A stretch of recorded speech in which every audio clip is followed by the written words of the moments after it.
Hi, I'm Marge Tucker. I'm really happy to be here at AQS Quilt Week, and I'd like to share with you a couple tips that I use when I'm quilting with my walking foot. And that's how I quilt all of my quilts, is with a walking foot.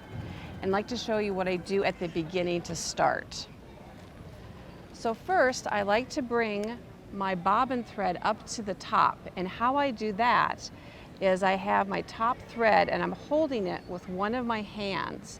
And then I'll do needle down and needle all the way up. You can turn the wheel of your sewing machine, or you could use the needle up down button if you have that on your home machine.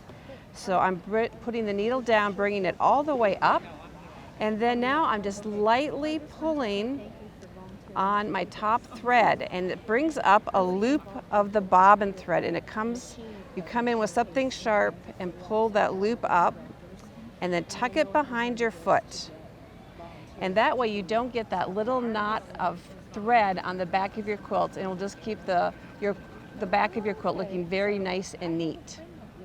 I also, when I start quilting, I do a kind of a different way to secure my stitches. Is I do a series of small stitches and I graduate them up to the stitch length that I like to use. So I start at a short stitch length at about 0.5, and then I graduate them up by increments of 0.5 until I get to the stitch length that I like.